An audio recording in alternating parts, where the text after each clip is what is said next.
negeri, guru penggerak untuk pendidikan. Guru penggerak menghamba pada murid, kreatif rancang pembelajaran. Hargai potensi tingkatkan prestasi, lahirkan profil pelajar Pancasila. Belajar, bergerak, berbagi untuk negeri, kita menjalin kolaborasi. Belajar, bergerak, berbagi untuk negeri, demi bakti pada Ibu Pertiwi. Silakan mana di sini tulis, ya, tulis. Saling melayani. Ini dulu ini. Saling melayani, tulis sama. Kemudian di bawahnya ada mana dia? Ini peduli lingkungan. Memilih semua. Kemudian semangat belajar. Kemudian berkarakter baik. Itu judul-judul dikembangkan. Itu sepakat sama. Ya, gitu. Dan ini bisa menjadi sebuah perubahan dalam kelas kita. Oke, ya, oke, Bapak Ibu 10 menit untuk menyelesaikan. Kalau yang untuk bertanya,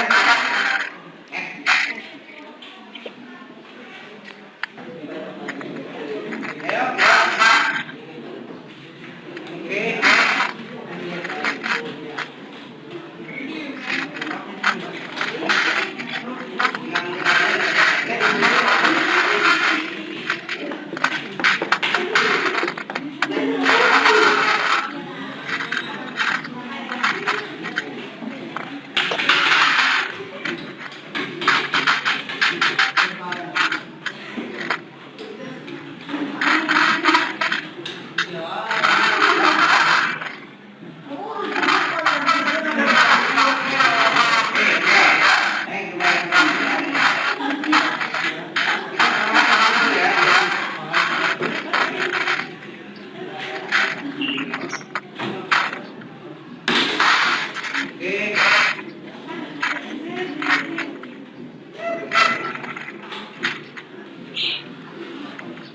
Menghargai dan menghormati pendapat saya.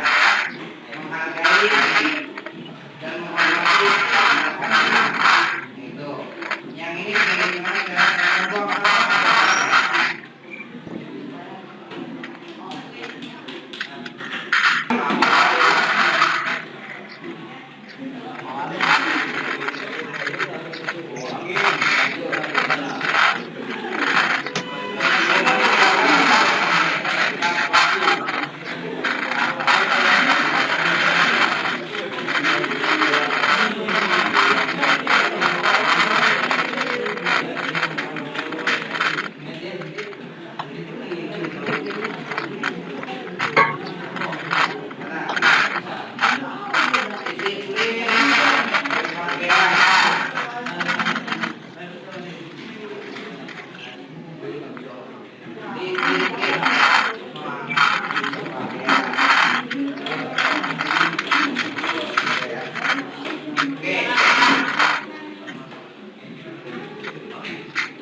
video.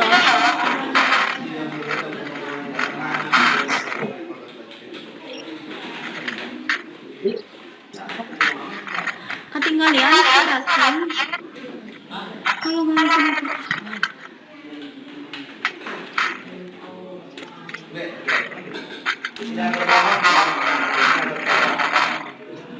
jujurlah, jujur.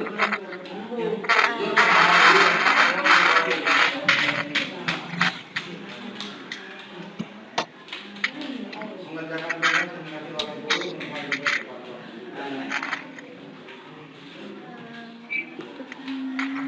Bertanggung jawab.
Rajin dalam belajar. Udah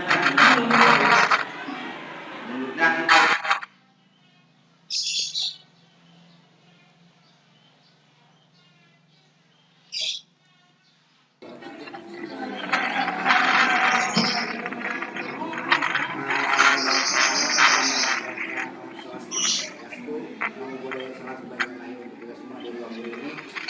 Berarti saya mensosialisasikan tentang budaya positif di sekolah. Karena ini adalah salah satu modul yang saya pelajari di calon guru penggerak, di mana perlu disosialisasikan untuk beberapa penanganan kasus mungkin yang ada di dalam kelas maupun yang ada di sekolah. Untuk memperkenalkan atau kita sebagai guru dari kelas ataupun pihak sekolah yang lainnya bisa berkesinambungan untuk mewujudkan budaya tersebut. Selanjutnya, di sini ada beberapa pertanyaan yang mungkin bisa Bapak Ibu ini apakah Bapak setuju dengan pertanyaan ini? Yang pertama, dulu hukuman dapat mendisiplinkan anak. Kedua, yang pemberian hukuman dengan hal positif seperti membaca atau membersihkan halaman sekolah dapat meningkatkan disiplin anak. Yang ketiga, memberi penghargaan dapat meningkatkan motivasi belajar anak. Nah, dari tiga pertanyaan ini, mungkin menurut Bapak Ibu bisa setuju untuk kira-kira setuju Pak? Itu ya. Memang waktu dulu sebelumnya kita kan hukuman bisa dijadikan untuk mendisiplinkan anak, ya.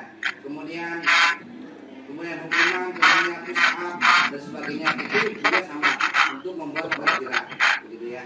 Kemudian penghargaan sama. Kalau anak tanya itu dalam kelas, oke saya akan mendapat bertanya apa menjawab pertanyaan ibu akan saya beri nilai A atau B, ya.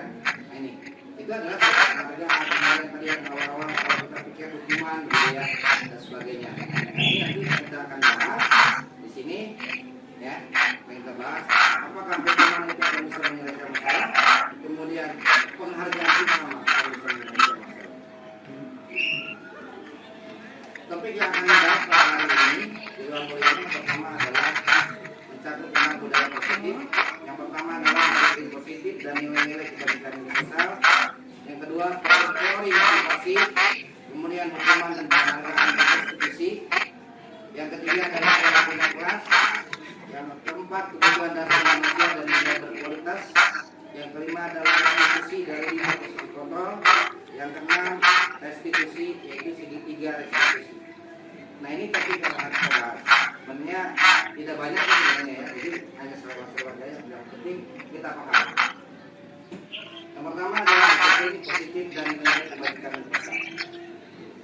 Oke, kita berangkat dari sini, ya. Sini akan kita pahami pertama apabila Bapak adalah dan teman Bapak adalah teman ibu A dan ibu B. Kemudian sobat kelas kecil tuliskan benda atau yang sangat berharga untuk Bapak akan mengangkat tangan Anda kemudian kembang benda tersebut dengan segala daya atau sebuah kepala. Kemudian teman sebelahnya atau teman siapa saja akan mencoba dengan sekuat tenaga dengan berbagai cara untuk meminta Bapak Ibu memberikan benda tersebut. Bisa kemudian teman tersebut membujuk dengan cara memancang, mengabdi, merayu, menyuap yang dapat membawa kepala Anda. Kira-kira apa yang terjadi? Kira-kira bisa dibuka tidak? Satu hal yang berbeda diberikan ya? Tidak kan? Kan kita bilang sendiri, gitu kan? Gitu. Ini sebuah perhatian, ya. Ini menurut Bapak dan Ibu. Kita akan bahas. Di sini peluang perlindungan dari kontrol, ya. Yaitu ilusi kontrol. Ilusi dulu mengontrol. Pada dasarnya kita tidak dapat memaksa murid untuk berbuat sesuatu jikalau murid tersebut memilih untuk tidak melakukannya. Walaupun apakah murid sedang melakukan perilaku murid, hal demikian terjadi karena murid sedang menginginkan dirinya dikontrol. Kadang-kadang kita melihat murid terus di awal kadang-kadang dia tidak mau, gitu kan? Kemudian ilusi bahwa kritik dan membuat orang merasa bersalah dapat menguatkan karakter. Maksudnya penguatan positif atau bujukan adalah bentuk kontrol segala usaha untuk mempengaruhi murid agar mengulangi suatu perilaku tertentu adalah suatu usaha untuk mengontrol murid tersebut. Dalam jangka waktu tertentu, kemungkinan murid tersebut akan menyadarinya dan mencoba untuk menolak bujukan kita, atau bisa jadi murid tersebut menjadi tergantung pada pendapat sang guru untuk berusaha. Di sini mungkin kalau kita kritik untuk melakukan ini, ya, terus kemudian kita kritik, ya pun sama, ya, akan merasa berbuat salah terus, gitu, ya. Nah, jadi di sini kalau maksudnya kita itu apa ya? Kalau ngomong itu, nah jadi nanti mereka tidak mempunyai kesadaran diri, tidak mempunyai kepercayaan. Selanjutnya, ilusi bahwa semua perbuatan positif efektif bermanfaat. Nah di sini menggunakan kritik dan rasa bersalah dari suatu murid menuju pada identitas gagal. Ya, jadi kalau kita mengkritik pasti murid akan gagal. Ya, kemudian menyalahkan sama akan gagal. Ya, di sini maksudnya tahapan ini insya Allah akan menjadi sebuah teori-teori yang akan diterapkan di pembelajaran. Kemudian kita bahwa orang dewasa memaksa. Kita sebagai orang dewasa, ya, kita memaksa dulu untuk melakukan sesuatu. Harus A, harus B, harus C, begitu. Harus melakukan ini, harus melakukan itu dan sebagainya, begitu kan? Ya. Di sini orang dewasa ya bahwa mereka menjadi tanggung jawab untuk membuat murid berbuat hal-hal tersebut. Ya. Apapun yang dilakukan dapat diterima sebagai sebuah kemajuan. Berdasarkan sebuah pengukuran kinerja. Pada saat berpula orang dewasa akan menyadari bahwa perilaku memaksa tidak akan efektif untuk jangka waktu yang panjang dan sebuah hubungan permusuhan akan terbentuk. Akan terlalu memaksakan membuat berontak anak tersebut. Begitu. Ya, jadi kalau kita memaksakan terus, anak akan berontak. Itu adalah ilusi kontrol yang mungkin ini berkaitan dengan perilaku anak. Selanjutnya, di sini akan kita lihat perubahan paradigma stimulus, respon, dan teori kontrol. Ada dua stimulus, ya, antara teori respon dan teori kontrol. Siapa yang sesungguhnya yang memiliki kontrol? Ya, jadi keterangan menurut stimulus respon teori ini, bahwa kebutuhan kita sama. Sedangkan menurut teori kontrol, realitas kemudian kita berbeda. Kemudian perilaku diri boleh sebagai suatu kesalahan. Kalau memang berluka, semua stimulus respon.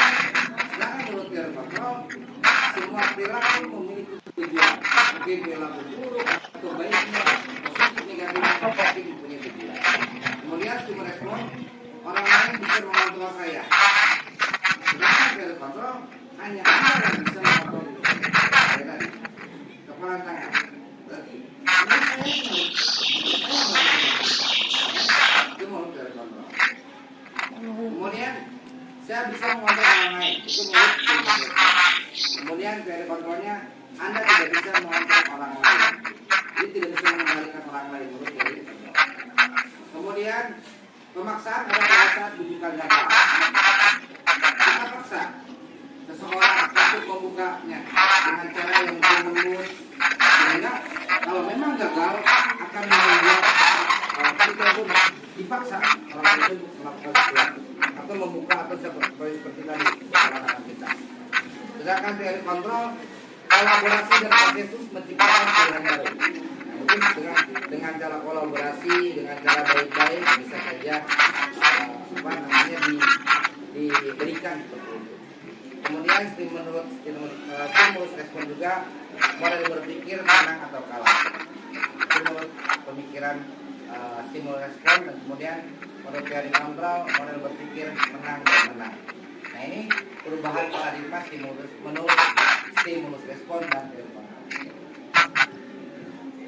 Nah, di sini ini grafiknya yang tadi ya yang dikemukakan oleh Dr. William Glasser tentang teori kontrol ya. Pertama adalah Anda tidak bisa mengontrol orang lain dan Anda yang bisa mengontrol diri Anda. Ini maknanya dari disiplin itu. Kemudian semua perilaku memiliki tujuan. Kemudian model berpikir menang, kolaborasi, konsensus menciptakan pilihan-pilihan baru. Realitas kebutuhan kita berbeda. Kita berusaha memahami pandangan orang lain tentang dunia. Setiap orang memiliki gambaran berbeda. Nah, ini penurunan ini yang tadi kita ketemu ini, mungkin Anda tidak bisa mengontrol orang lain, tidak bisa mengontrol Anda. Dalam makna disiplin. Belajar kontrol diri dengan menggali kita akan tercapai tujuan mulia yaitu sesuatu menjadi orang yang diinginkan berdasarkan lingkungan sekitar. Di sini adalah makna disiplin sendiri bahwa kita bisa mengontrol, menggali potensi diri sendiri untuk mencapai tujuan. Ya, kalau kita disiplin terus setiap hari dengan setiap hari mungkin kita punya tujuan. Kemudian teori motivasi, turunan dari semua perilaku menuju tujuan. Ini teori motivasi. Teori motivasi ada dua. Yang pertama motivasi ekstrinsik, yang kedua adalah motivasi intrinsik. Motivasi ekstrinsik itu ada motivasi dari luar. Yang tadi bahwa untuk menghindari hukuman ini itu intrinsik dari luar. Kalau kita hukum mungkin karena motivasi dari luar sendiri. Kemudian untuk mendapatkan imbalan, tadi penghargaan. Ini motivasi dari luar dua-duanya. Kemudian untuk menghargai diri sendiri, ini motivasi adalah diri kita sendiri, ya, untuk menjadikan sesuatu yang terbaik. Nah, akan terbentuklah menjadi nilai-nilai kebajikan universal. Nilai-nilai kebajikan universal ini akan turun menjadi keyakinan kelas. Di sini kita akan menjadi fokus keyakinan kelas atau kesepakatan kelas. Nanti kita akan buat sebuah keyakinan kelas dan kesepakatan kelas karena di sekolah kita punya kata tertentu. Sehingga kita akan nanti membuat keyakinan. Kemudian model berpikir menang dan menang, yaitu tentang posisi kontrol. Di sini kan kita yang akan membuat sebuah tindakan. Yang pertama adalah kalau kita sebagai penegak hukum di mana. Kedua, membuat rasa bersalah dari bagaimana. Sebagai teman pun sama, pemantau, manajer. Di sini posisi kontrol ini kita akan masuk langsung ke dalam suatu lingkungan kelas. Ya, jadi di sini kita akan mempunyai posisi mana akan kita pilih. Di sini 5 posisi kontrol ini. Ya, diharapkan kita menjadi manajer karena kita dilamar ini sebagai seorang manajer. Ya. Kemudian nanti kita akan turunkan menjadi memecahkan masalah di sini. Segitiga restitusi. Ya, seorang manajer harus menguasai yang ini, segitiga restitusi. Yaitu menstabilkan identitas, validasi kebetulan, dan menunjukkan keyakinan. Ini yang kita terakhir. Kemudian realitas kebutuhan. Nah, 5 kebutuhan ini ada dalam semua orang. Pertama kebutuhan bertahan hidup. Kebutuhan bertahan hidup itu semua pasti memiliki. Kemudian penguasaan. Penguasaan ini dia menjadi sangat produktif. Kemudian kasih sayang dan rasa diterima. Ini kebutuhan. Yang ketiga kebutuhan kasih sayang dan rasa diterima. Kita seorang murid butuh kasih sayang dari gurunya, perlu diperhatikan, ingin diterima oleh guru sendiri. Kemudian kesenangan. Ini kebutuhan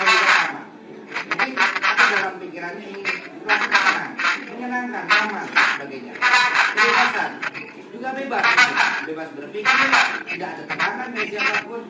Ini lima kebutuhan dasar manusia. Ini semua yang kita terapkan nanti di bentuk di kelas, ya. Kita sebagai guru, ini adalah sesuatu hal semuanya berkaitan dengan soal idaman kita itu sendiri. Ya, ini adalah untuk pendisiplinan. Oke, di sini makna disiplin menurut apa itu makna disiplin berasal dari kata Latin disiplina, artinya belajar. Kemudian asal katanya dari berkonotasi dengan disiplin diri dari murid-murid menurut Socrates dan Plato. Disiplin di sini membuat orang menggali potensi menuju sebuah tujuan apa yang dihargai. Cuma disiplin datang, dia punya tujuan, ya, itu sebuah tujuan apa yang dihargai. Namun dalam budaya kita di Indonesia, kata-kata disiplin telah berubah menjadi sesuatu yang dilakukan seseorang pada orang untuk mendapatkan keuntungan. Kadang-kadang anak datang terlambat, harus disiplin, harus kerja di sini, ya. Karena orang Indonesia seperti itu. Kemudian kecenderungan umum adalah menggunakan kata disiplin dengan ketidaknyamanan, bukan dengan apa yang dihargai atau pencapaian suatu tujuan mulia. Nah, ini di sini maka disiplin ini ketidaknyamanan, ya, dengan dipaksakan, disiplinnya dengan dipaksakan, tapi dengan tidak sadar dengan diri sendiri, mungkin ini akan tidak nyaman di sini. Selanjutnya, pengertian disiplin positif. Di sini pengertian disiplin positif adalah sebuah pendekatan yang dilakukan untuk mengembangkan murid untuk menjadi pribadi yang bertanggung jawab, penuh hormat dan kritis. Yang kita lakukan seperti itu. Disiplin positif bertujuan untuk membangun kekuatan peserta didik sehingga membentuk perilaku yang baik. Jadi disiplin positif di sini untuk membangun kekuatan peserta didik sehingga membentuk perilaku yang baik. Dalam menerapkan disiplin positif, seorang guru harus mampu mengontrol perilaku peserta didik. Di sini mungkin diterapkan dalam prinsip pelajar Pancasila atau di kelas 7. Jadi kita bisa mengontrol perilaku peserta didik, memberikan tuntutan dan penilaian, yang dimana filosofi Ki Hajar Dewantara yaitu Imadiyo Manakaso, kemudian Putri Handayani, ya. Nah, ini adalah sebagai salah satu tuntunan kita sebagai guru, sebagai pendidik harus menjadi suri tauladan buat anak-anak kita, ya, gitu. Kemudian setelah itu kita memberi motivasi, ya, setelah kita memberikan tuntunan yang baik, memberikan contoh yang murid kita kebanyakan yang seharusnya menjadi contoh buat anak-anak kita sendiri. Serta kita harus memotivasi peserta didik kita untuk menjadi yang lebih baik. Kemampuan guru dalam menerapkan disiplin positif yang sesuai dengan filosofi Ki Hajar Dewantara merupakan dasar terciptanya budaya positif. Itu mungkin kaitannya antara disiplin positif dan budaya. Ini menurut Ki Hajar Dewantara sebenarnya kurikulum merdeka artinya sendiri. Merdeka itu artinya tidak hanya terlepas dari pemerintah, tapi juga sekat dari pemerintah diri sendiri. Kurikulum merdeka tujuannya adalah untuk kita berpihak pada siswa. Jadi maksudnya maksudnya pembelajar itu berpihak pada siswa. Nah, siswa sendiri yang berpikir, guru yang hanya mengontrol. Ya, kita tidak hanya menerangkan, pemikiran kita jangan sampai ya kalau bisa buat sebuah materi, berikan materi, anak terus cari sendiri. Gitu. Jadi kita tidak capek sebenarnya. Kalau mereka ini kan bebas, dia untuk belajar, bebas belajar. Selanjutnya nilai kebajikan universal. Ini nanti nilai kebajikan adalah sifat-sifat positif manusia yang merupakan tujuan mulia yang ingin dicapai setiap individu. Nilai-nilai tersebut bersifat universal, etnitas, bahasa, suku, bangsa, agama, maupun agama. Yang pertama, setiap perilaku atau perbuatan yang tujuan untuk William Blazer tadi.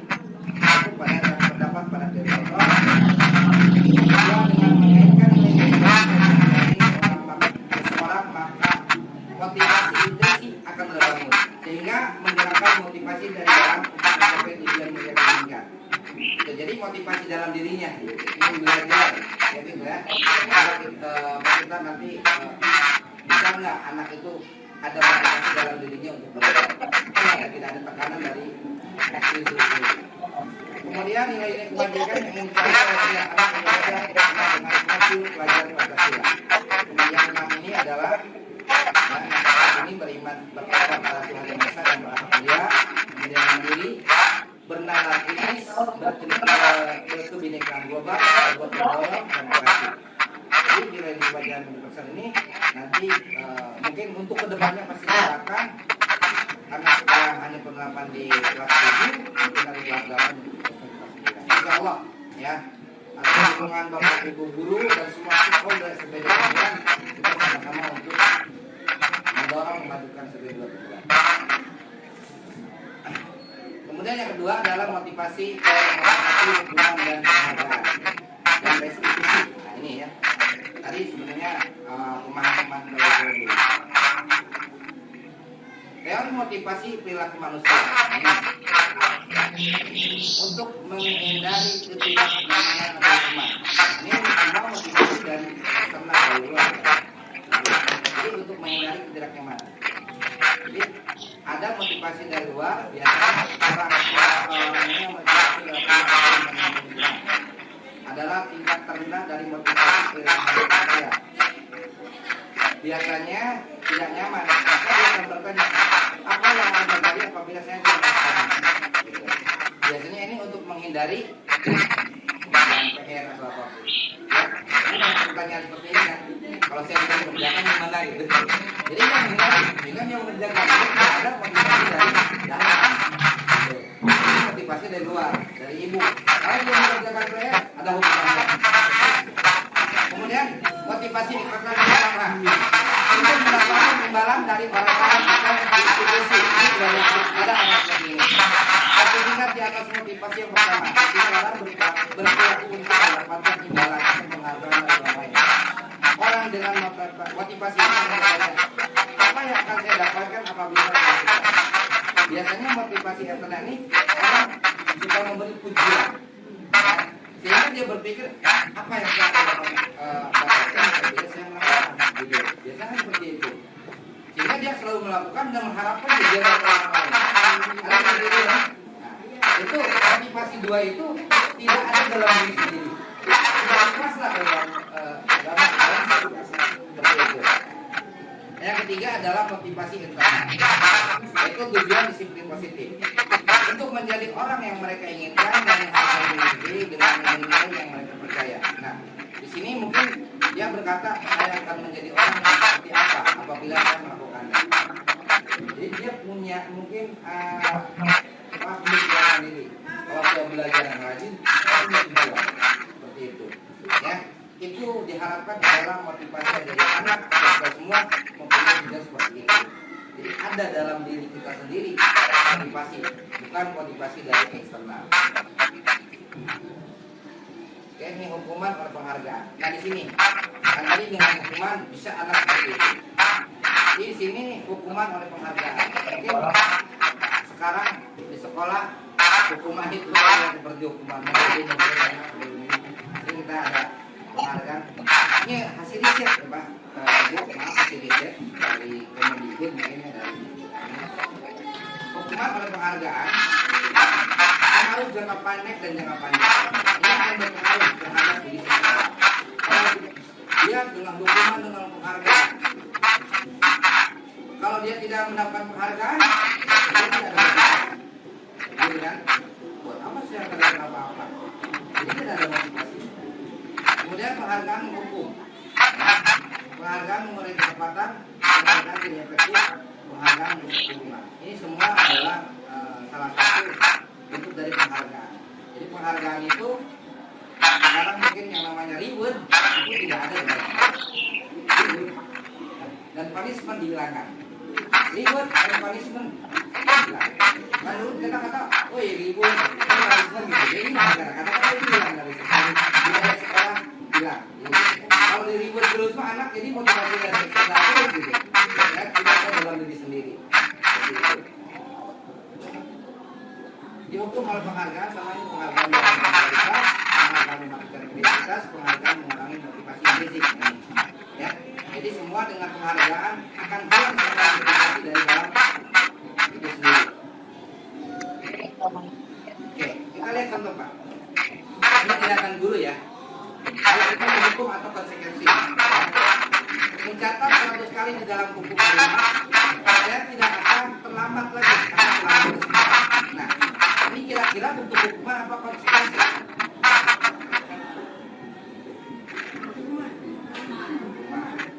Ya.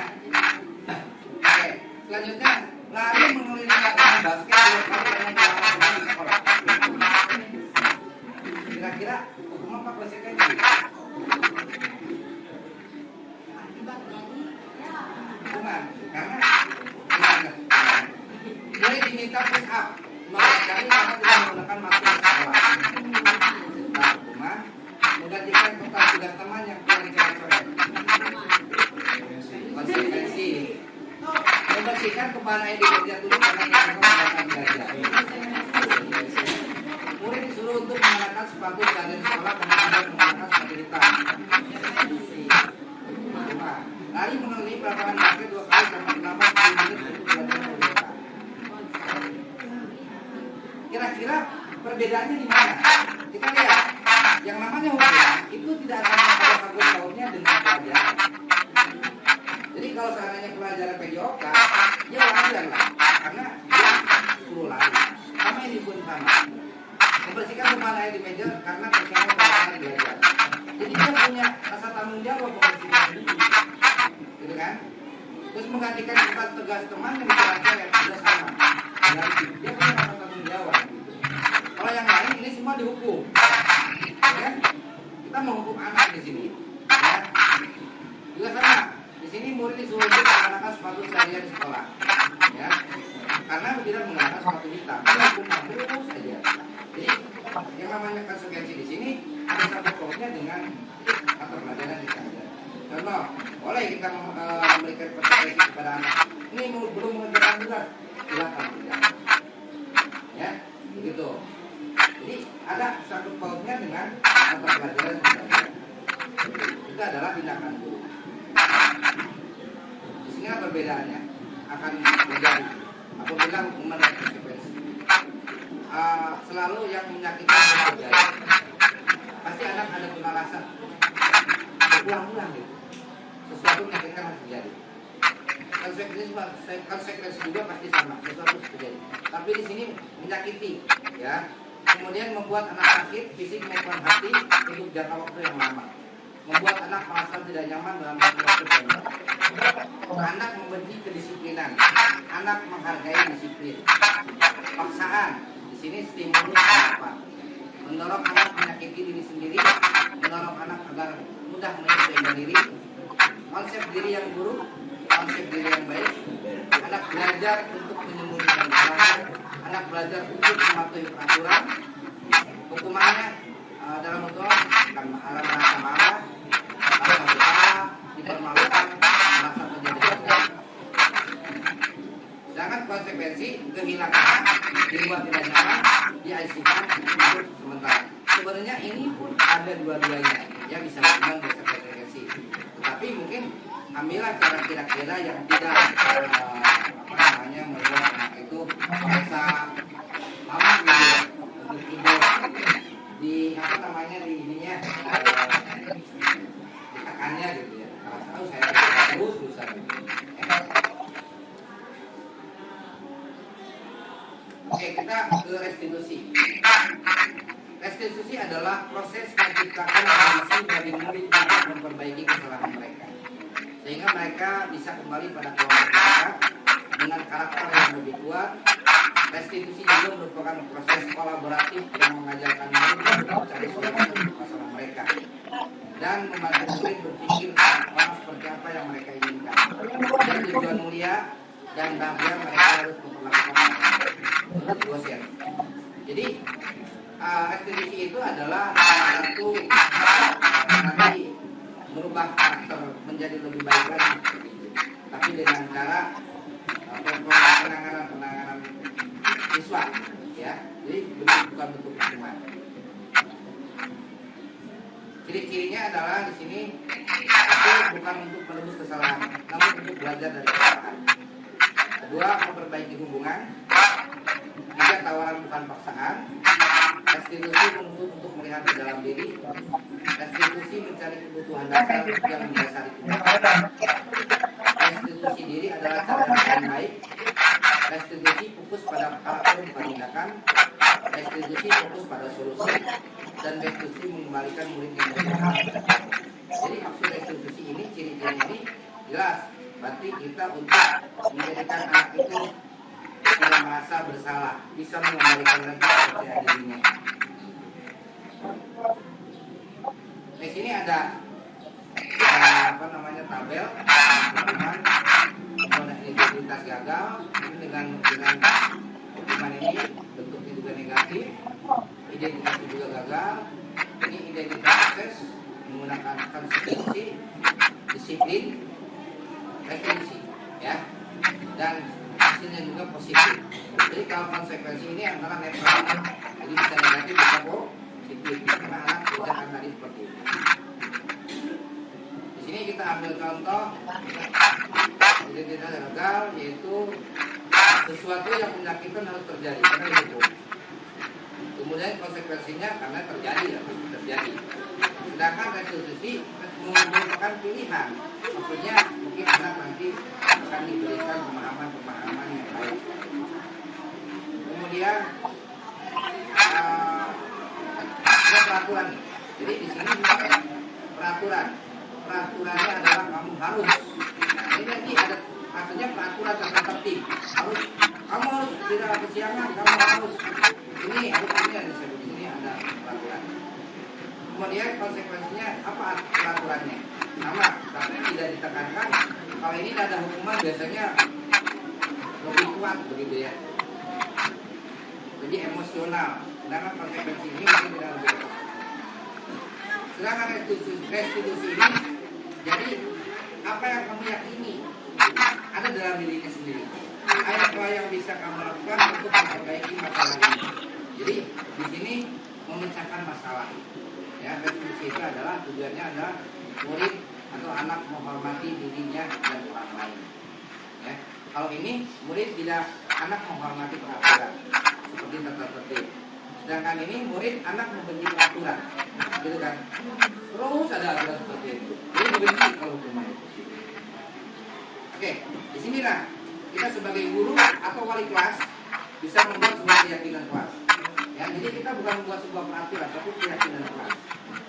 Ya, ini bisa diterapkan di tiap kelas, bisa dibimbing oleh guru. Mengapa tidak peraturan saja? Mengapa harus keyakinan kelas? Ini peraturan mungkin dalam bentuk seperti ini. Mengapa kita memiliki peraturan harus menggunakan helm bila memiliki kendaraan berdua? Mengapa kita memiliki peraturan 3M menggunakan masker, mencuci tangan dan menjaga jarak 1,5 meter? Mengapa kita memiliki peraturan harus datang tepat waktu pada saat pelatihan? Untuk mendukung motivasi intrinsik, kembali ke nilai-nilai atau keyakinan lebih menggerakkan seseorang dibandingkan mengikuti serangkaian peraturan-peraturan. Berikutnya, di sini ada peraturan. Ini bisa dibuat oleh guru dan siswa supaya kelas itu tidak bisa kondusif gitu. Buat sebuah peraturan. Oke, sebelum aja kita buat peraturan dulu. Ya, 3 aja lah supaya kondusif. Nah, ini peraturan biasanya bentuknya bisa singkat.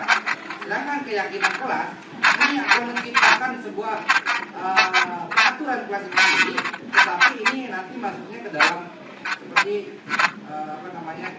kedisiplinan siswa itu sendiri. Jadi antara peraturan dan keyakinan. Kalau keyakinan ini bisa menjadi pembuatannya 1 semester. Kalau ini bisa 2 kali pertemuan, 3 kali pertemuan bisa ditambah. Ini dua-duanya ini adalah bisa dibuat antara kita dengan siswa. Jadi keyakinan kelas dan peraturan kelas itu bisa dibuat dengan kita dengan siswa. Maksudnya begitu. Supaya di kelas itu kondusif, nyaman dan menyenangkan. Sebenarnya. Jadi tidak. Kalau ada yang benar, jadi seperti itu. panggil aja, ya. Kemudian akan terjadi lingkungan positif dan kemudian akan menjadi sebuah budaya positif.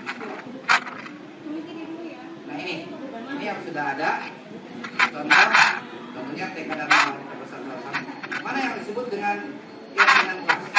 Tapi di sini kesepakatan kelas, kesepakatan kelas.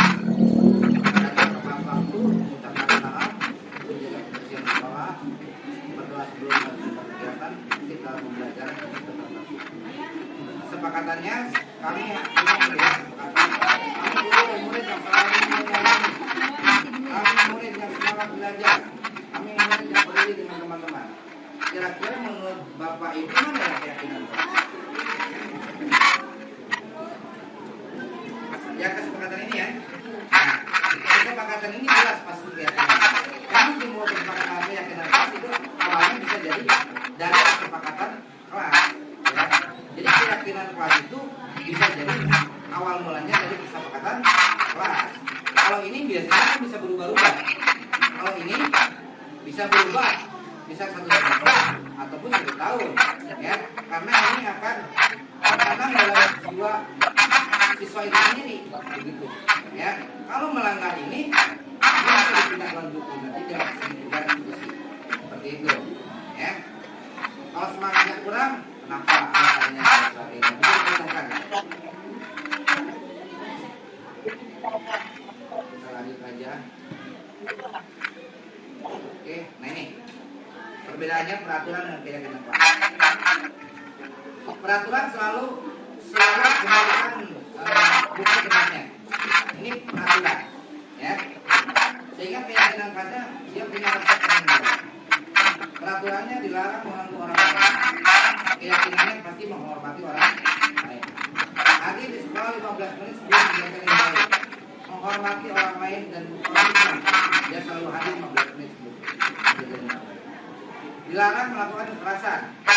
Pasti di sini keyakinannya adalah keselamatan dan menghormati orang lain. Dilarang menggunakan narkoba. Keyakinan kelasnya adalah mungkin karena kesehatan. Kemudian bergantian atau menunggu giliran. Menghormati orang lain dan bersabar. Gunakan masker. Keyakinannya adalah kesehatan. Kemudian dengan berlari di kelas atau keluar. Berlari mungkin keyakinan kelasnya adalah keselamatan. Jadi ini semua adalah keyakinan kelas, ya. Kalau peraturan kan bisa seperti ini, sudah dua, gitu ya. Tapi keyakinan kelasnya maksudnya adalah jiwa siswa itu sendiri. Nah ini prosedur pembentukan keyakinan kelas. Jadi kita bisa buat seperti ini. Pertama adalah kita sosialisasikan dulu membuat sebuah keyakinan.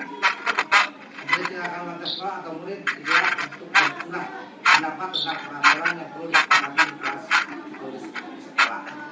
Sosialisasi dulu, ya, mau guru atau mengenai kelas agar dia bisa membuat sebuah keyakinan dulu aja atau namanya kesepakatan kelas dulu.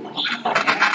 Kemudian dicatat nih barang seperti ini, dikumpulkan yang sama ya seperti ini, pemilihan itu terus. Kira-kira susunlah keyakinan kelas sesuai prosedur pembentukan keyakinan sekolah kelas. Jadilah kalimat-kalimat dalam bentuk negatif menjadi positif. Ada kalimat bisa anak asal membuat kalimat. Jadi kita bisa membuat sebuah aturan atau keyakinan di sini. Keyakinan kelas yang ada dalam jiwa siswa itu di dalam kelas agar tidak melanggar aturan itu sendiri. Kayak HP. Kalau HP bawa ya. Kalau sekolah tidak bawa HP ini sekolah pasti dilanggar terus. Insya Allah mungkin kita bisa lakukan di kelas. Selanjutnya prosedurnya ini yang keempat, tinjau kembali daftar. Nah, ini ya. Kemudian tinjau kembali daftar surat kelas yang sudah dicatat. Anda mungkin akan mendapati bahwa kegiatan ibu di sana masih banyak yang berupa peraturan-peraturan, ya. Bisa memerlukan data tepat waktu, ya. Kemudian kita di sini bisa meninjau kembali. Tinjau ulang keyakinan kelas secara bersama-sama antara siswa dengan guru, gitu ya. Dan juga keyakinan kelas jangan terlalu banyak, supaya bisa dihafal oleh siswa. Kalau banyak nanti dilanggar terus, ya.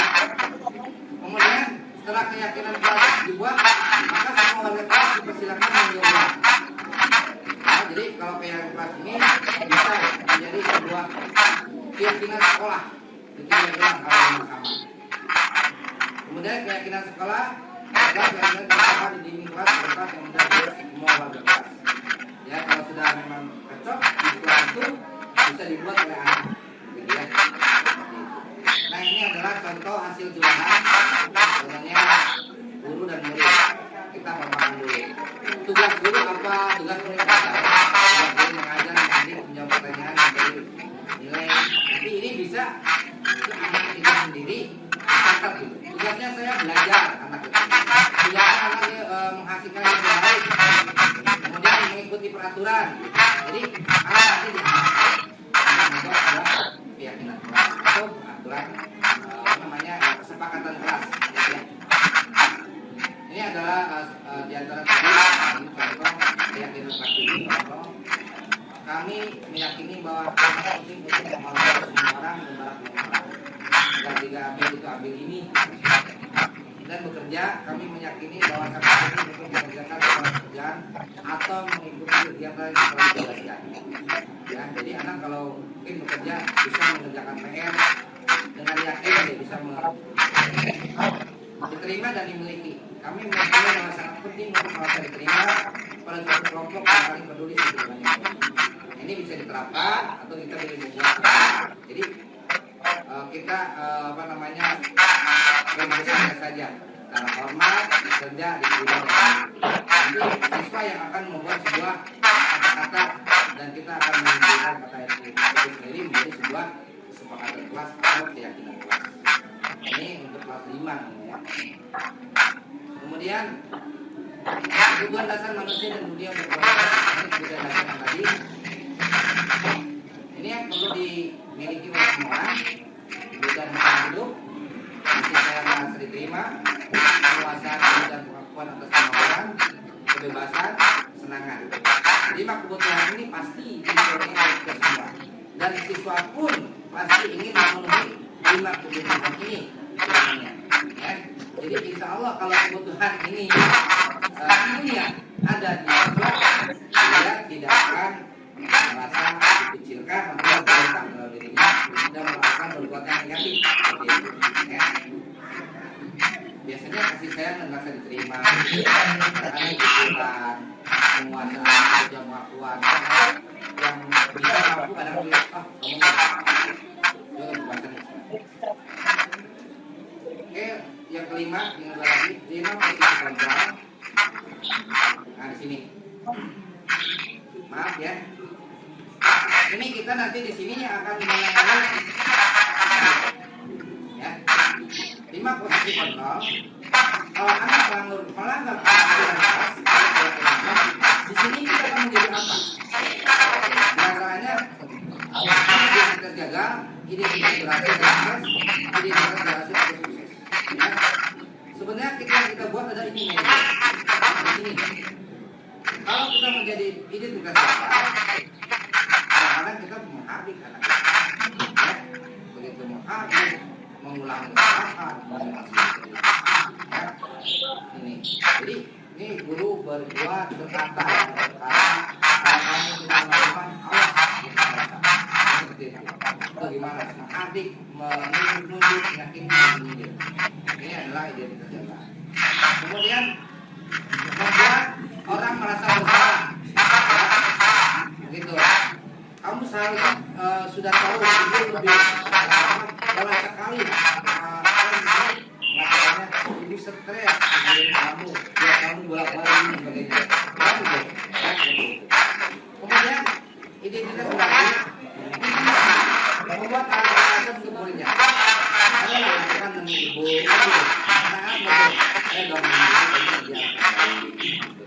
jadi nanti anak tergantung kalau menjadi tinggi, anak akan hilang identitasnya, hilang begitu.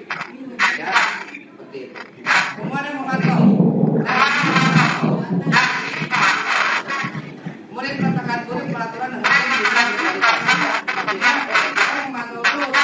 Kalau anak diberi misalkan dia ini, biasanya kita hati ke kurang. Kita perhatikan terus gitu. Jadi kita memantau terus. Dirinya punya satu. Ya, jadi itu kan. Sebenarnya identitas yang paling berhasil ini. Sebenarnya kita sudah punya ini. Ini memanggil panggil anak itu sendiri atau siswa itu sendiri dengan mengajukan pertanyaan apa yang kita yakini, kemudian kemudian apa muridnya itu mengevaluasi diri bagaimana cara memperbaiki diri. Ya, di sini nanti akan kita punya pertanyaan untuk memperbaiki diri. Ini karakteristiknya, ya, penjelasannya. Saya kecewa sekali dengan kamu, salah, benar-benar. Ayolah kapan ibu. Nah, ini yang saya katakan. Kalau manajer bisa, bagaimana kamu bisa menjelaskan hal ini? Anak yang suruh menjawab, gitu. Anak yang disuruh menjawab. Ini karakteristiknya biasa yang kita punya. Penghukum nada suara tinggi, bahasa tubuh, bahasa ya, onak itu orang marawat. Kemudian pembuat bahasa masalah. Itu, jadi biasanya dicapai kamu gitu. Kamu salah nulisin. Kemudian teman, suara bapak.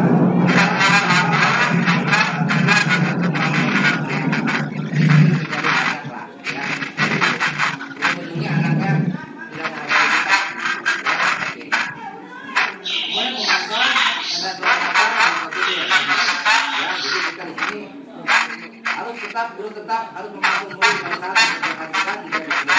Anak guru murid tidak bisa dinilai bisa dinilai. Atau kalau di pantau dia tidak. Di sinilah pada posisi manajer. Maka secara guru sebalikkan dulu tidak keluar, tidak perlu menyiapkan apalagi menunggu dari murid berkaca pinggang, bersikap para wanita, apalagi fokus pada murid bukan untuk membahagiakan guru atau orang tua. Murid sudah mengetahui adanya satu kesalahan dan sesuatu perlu terjadi. Bila guru mengambil posisi mengatur, guru akan merasakan konsekuensinya, akan melakukannya. Namun pada posisi manajer, guru akan memberikan tanggung jawab. Ji.